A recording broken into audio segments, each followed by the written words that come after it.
Et bonjour à tous, c'est le Envol. On se retrouve aujourd'hui pour une nouvelle vidéo. Donc on va présenter une application open source qui permet de lire des vidéos YouTube sur Android sans avoir les services Google Play. Il s'agit de l'application NewPipe. Donc on va aller sur le site officiel rapidement, faire un petit tour. Donc c'est une petite application légère. Donc The Lightest YouTube Experience for Android qui se vend d'être l'expérience Android la plus légère. C'est vrai que c'est une application qui consomme très peu en ressources et qui est assez pratique. On va voir rapidement, il présente, vous voyez, donc on peut accéder, on peut lire les vidéos YouTube, Extended Privacy, et oui, puisqu'il n'utilise pas, comme il dit, l'appli YouTube des services Google Play, service Google Play qui, bien évidemment, est la source de monétisation d'Android pour Google, puisque Android est un système open source AOSP, donc de base, normalement, sauf si la communauté l'a pas encore péré, il n'y a pas de logiciel espion fourni avec. Par contre, les services Google Play, comme c'est propriétaire,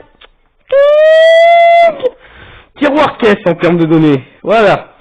Donc, il a une fonctionnalité très intéressante que ne propose pas l'appli officielle, c'est le background player. Donc, ça permet d'écouter par exemple de la musique en mettant votre smartphone en veille, donc d'utiliser YouTube comme un service de streaming de musique. Vous pouvez télécharger du coup les fichiers. Alors, vous pouvez suivre subscription, c'est qu'est-ce que ça? Wow. Bon. Ok. Vous avez vu, il y a à peu près, donc on va aller plutôt maintenant sur le site F-Droid, donc là où vous le téléchargez, ce qu'on a vu à peu près rapidement, donc vous pouvez vous monter de toute façon le tour de toutes les fonctionnalités, ça va être plus rapide. Donc il est sur licence GNU version 3, voilà, donc des screenshots de l'interface, on va aller voir ça tout de suite. Il y a une... je vais vous installer devant vous la dernière version qui est sortie il y a peu de temps, puisqu'elle est sortie le 22 janvier 2018, et moi je suis pas encore à jour sur celle-là. Vous voyez? Donc on peut installer F-Droid, ou cliquer sur le bouton Download APK sur le site F-Droid pour télécharger l'application. Je le fais devant vous, hein. Et là vous avez juste la liste des autorisations. C'est le strict minimum qu'elle a besoin pour fonctionner. Donc là, je le fais devant vous. Comment se passe l'installation? C'est rapide. Donc on va maintenant l'ouvrir. Donc elle a des petits changements. Alors ici, qu'est-ce qu'on voit? Donc là, c'est les trucs populaires et abonnements. On va aller faire le tour. À propos. Donc il s'agit de la version 0.11.5. Donc on peut aller voir le GitHub. On va aller jeter un coup d'œil. Voilà, le GitHub.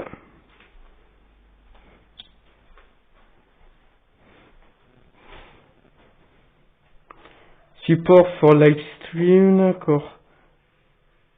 Ok, c'est intéressant. Donc d'ici la version 1, j'espère permettre de supporter les lives, parce que l'application ne supporte pas encore les lives, donc on ne peut pas encore visionner de live avec. Donc on a accès à quasiment tout YouTube, hein. On n'y est pas encore. Voilà, donc il n'y a aucune collecte de données de la part de l'application. Il s'agit d'une application totalement libre, du moins en code open source. Voilà. Alors, on peut aller voir les paramètres. Donc, ils ont bien changé. Donc, on peut définir la résolution par défaut. Par exemple, on peut mettre une basse résolution par défaut pour... Et aussi, pareil, vous marquez résolution par défaut de la fenêtre. Je vous montrerai pourquoi il y a deux paramètres comme ça. Donc, on peut activer... Bon, moi, je ne vais pas le faire parce que je n'ai pas un écran adapté, mais on peut activer les plus grosses résolutions si on a un écran 2K, voire 4K. On peut choisir le format vidéo par défaut. Donc ici, on va laisser le MPEG 4, qui est le plus répandu. On peut aussi utiliser WebM aussi, mais là, je vais rester à MPEG 4.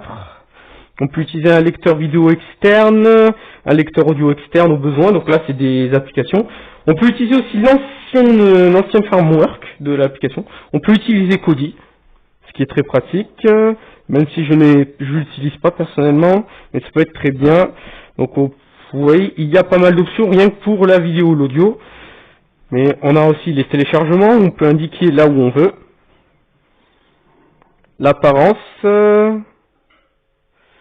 peux y toucher. L'historique, voyez, on peut conserver, on peut choisir de conserver un historique, ce qui peut être pratique pour trouver son contenu. Pays du contenu par défaut, vous pouvez choisir. Moi, je vais laisser United Kingdom. Donc nos amis entre guillemets british. Donc on va faire premier test, on va essayer de voir une vidéo. Bah, je vais me chercher moi.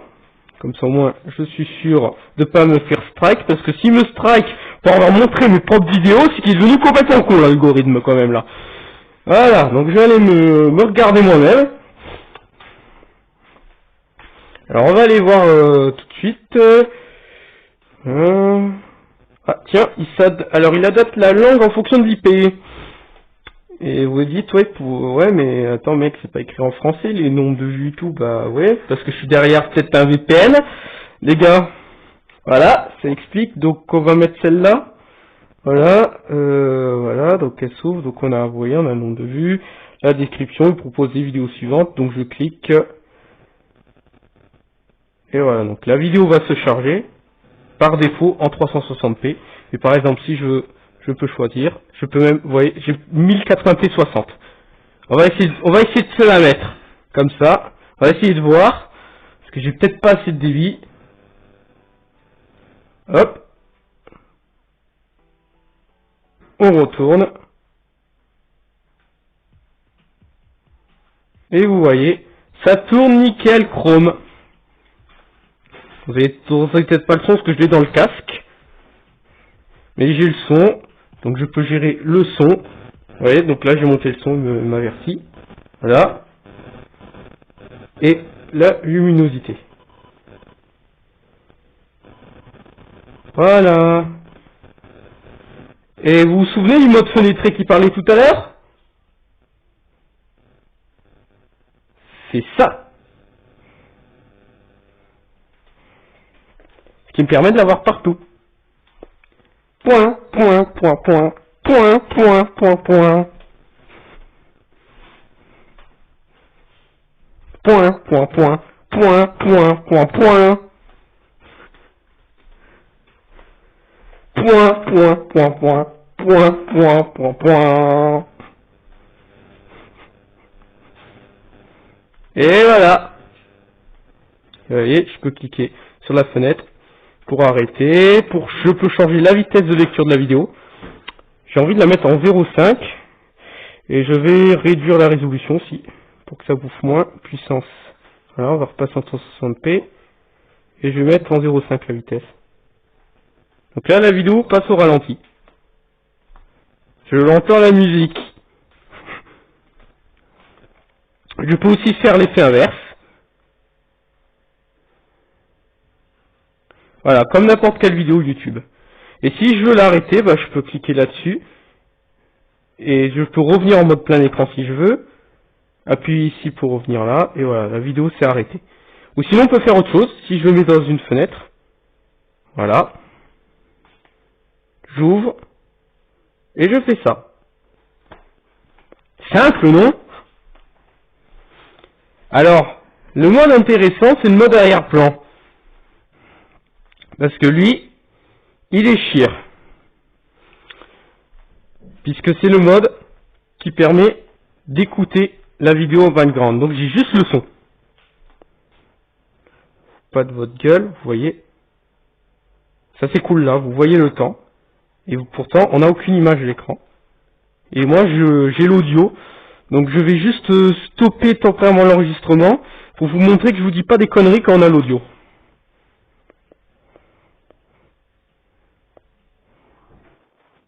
Voilà, donc je vais vous montrer que je dis pas des conneries. Donc là j'ai enlevé mes casques. Attention.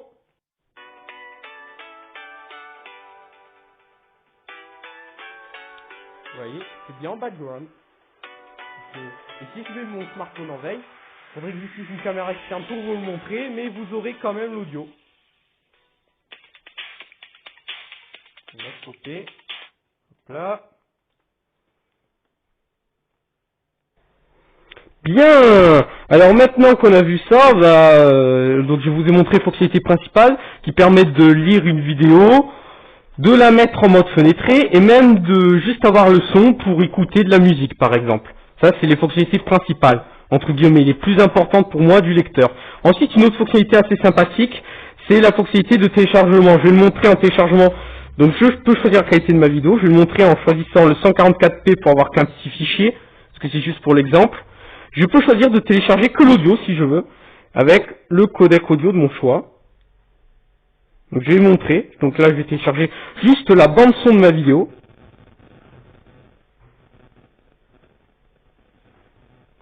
C'est en train de se faire. Vous voyez juste ici. Et après je vais pouvoir lire ma bande son, l'écouter, l'utiliser dans des montages, etc. Donc là on va faire lire.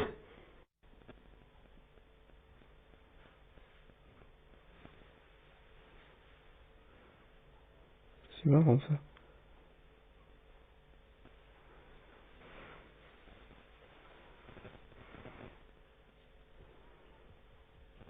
Voilà. J'ai toujours musique en arrière-plan, tiens. Il est marrant mon truc de musique que j'ai jamais utilisé sur le téléphone. Je vais même pas quitter comme ça. Alors maintenant on va lancer la téléchargement vidéo pour vous montrer que ça fait la même chose. Alors vous voyez, je peux choisir d'avoir le son ou pas. Donc, on va choisir ici pour avoir l'audio. Donc je choisis, c'est parti. Vous montrer.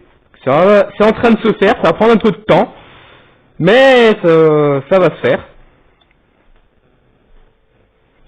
Alors je rappelle, désolé si je vous fais chier, que le logiciel est totalement open source. Le code est disponible sur GitHub et sous licence GNU 3. Et il n'a pas besoin de l'API YouTube. Donc ça c'est bien. Par contre, certains vont dire, ouais mais du coup, je peux pas suivre des chaînes, je peux pas me connecter à mon compte. C'est vrai. Ça c'est le truc, si tu peux pas te connecter à ton compte du coup. Mais on a vu que c'est une petite fonctionnalité abonnement, où on peut s'abonner, on va voir à quoi ça correspond tout à l'heure. Parce qu'elle n'y était pas... Bah en fait je l'ai pas encore testé ça. Que j'ai pas la version qu'il avait. Maintenant on va pouvoir voir ce que ça donne vidéo. Lire. Appli vidéo. Et ma vidéo se charge. Nickel. Donc je vais enlever ça de l'arrière-plan. Non, je l'ai plus en arrière-plan, c'est bon. Voilà. Donc maintenant on va passer à la Suisse. Entre guillemets, donc je clique sur ma chaîne. Vous voyez, on peut mettre en arrière-plan, on peut tout lire, on peut mettre en mode fenêtré depuis ici, les vidéos de la chaîne, et on peut faire s'abonner. Et voilà. Et vous allez voir la magie.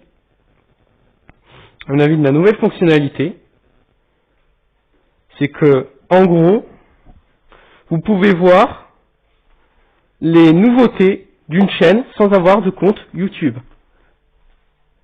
Comme un flux RSS en fait. Ce que j'ai compris, c'est cette technologie-là qu'ils utilisaient déjà, parce qu'ils avaient déjà un truc similaire au début. Donc vous pouvez voir, vous pouvez suivre des chaînes et voir les nouvelles vidéos de ces chaînes-là. Vous pouvez directement cliquer dessus pour voir une plus grosse liste. Et là, j'ai accès, comme vous voyez, aux nouveautés. Je viens juste de m'abonner d'une chaîne. Et je n'ai pas de compte, je ne me suis pas connecté à de compte YouTube. C'est tout simplement génial. Pour ceux qui veulent juste regarder des vidéos sans forcément commenter ou dire ce qu'ils pensent aux youtubeurs. Ils aiment juste bien les vidéos d'un youtubeur comme ils aiment une chaîne de télé, mais ils n'ont pas envie forcément de dire des trucs à la chaîne de télé. C'est bah là, cette appli le permet. Pas besoin des API Google, YouTube, ce que vous voulez. Pas de traçage, c'est juste magnifique. Maintenant, on va tester une petite fonctionnalité qui va intéresser certains. C'est que on peut rechercher vidéo bien évidemment par nom, mais on peut aussi rentrer l'URL et nous donne la vidéo. Et certains se disent, ouais mais tu sais en vol, il y a des vidéos qui sont protégées TJ+, donc il faut avoir accès à un compte YouTube pour les regarder. Oui, parce qu'il y a certaines vidéos qui sont obligées d'être classées comme ça, même si elles n'ont pas de contenu trop offensant, parce que voilà, ça peut choquer des vidéos d'un gros accident de voiture comme celui d'Ayrton Senna où j'ai déjà vu, c'est comme ça que j'ai découvert il y a quelques années cette fonctionnalité de YouTube. C'était regarder des vidéos de crash de voiture, il y en a une qui avait été classée là-dessus, une sur le crash d'Ayrton Senna. Je vais essayer de la retrouver d'ailleurs, pour vous montrer, avec cet exemple-là, que NewPipe a une petite solution contre ce petit problème, et que ça peut intéresser ceux qui n'ont pas encore l'âge minimum requis pour voir ce type de vidéo. Bien, donc j'en ai trouvé une qui correspond, donc il s'agit d'une vidéo d'un crash violent, donc qui peut choquer le jeune public, donc Oui, je clique dessus. Donc YouTube me demande de me connecter. Je suis à la version web. Donc je vais faire un petit coup de demi-tour. Je vais maintenir dessus. Je vais copier le lien. Et je vais aller dans mon application NewPipe. Qui est juste là-haut. Je vais faire colle. Je vais faire un petit edit. Parce que il y a le M qui gêne. Ici. Faut quand même penser à l'enlever. Parce que ça peut réussir mais ça peut bugger. Recherche. Clac. Est-ce qu'il va réussir ou est-ce qu'il va me faire une connerie? Vous voyez, il m'a déjà retrouvé direct. Avant, il proposait une liste de résultats. Donc ça s'est même amélioré, puisqu'il me propose direct la bonne vidéo. Vous voyez. On va essayer, on va cliquer et on va voir si elle le lit, parce qu'il va y avoir des changements sur cette version. Gros changement. Là. Voilà, vous voyez. Donc je vais arrêter là, pour pas choquer le jeune public. Mais vous avez vu, ça s'est lu pendant... Donc je peux lire la vidéo. Je peux même utiliser mode arrière-plan si j'ai envie. Voilà, comme ça au moins, c'est que ça choque personne. Mode arrière-plan. Et voilà. Vous avez vu. Donc une vidéo que je devais obligatoirement me connecter pour prouver que j'ai plus de 18 ans. Et donc il s'agit ici d'un crash d'un crash très violent, un crash mortel. Et visible. Totalement visible, sans aucune connexion à aucun compte. Donc c'est l'heure du petit bilan de la vidéo. Alors NewPipe, qu'est-ce que c'est? C'est un lecteur de vidéos YouTube alternatif sur Android qui permet donc de lire des vidéos, de les mettre en arrière-plan, donc même avec le smartphone en veille, de les lire dans une petite fenêtre pendant qu'on utilise une autre application. Par exemple, je suis en train de lire une news et j'ai envie de continuer à suivre une vidéo, qui permet de s'abonner à des chaînes. Donc ça augmente pas leur compte d'abonnement, hein. Donc s'abonner entre guillemets, c'est pas un abonnement YouTube. Donc de s'abonner à des chaînes, donc de suivre plutôt des chaînes, on va dire, pour éviter de choquer, de suivre des chaînes sans avoir de compte YouTube, ce qui est très pratique. Et enfin, deux autres trucs, de télécharger des vidéos, soit que la partie audio, soit toute la vidéo, et donc aussi de voir des vidéos YouTube autorisées qu'aux personnes de plus de 18 ans sans avoir de compte YouTube. Ce qui est tout simplement le couteau suisse. Voilà, c'est le couteau suisse. Ça déchire de ses mamans, cette application. C'est vraiment une tuerie. C'est l'outil à avoir. Si on veut voir des vidéos YouTube sur Android, du presque on va dire, c'est l'outil à avoir. C'est même là, le lecteur YouTube classique, il peut aller se brosser face à ça. Voilà, j'espère que ça vous aura plu cette vidéo, et j'espère vous retrouver pour une prochaine vidéo sur une autre application open source.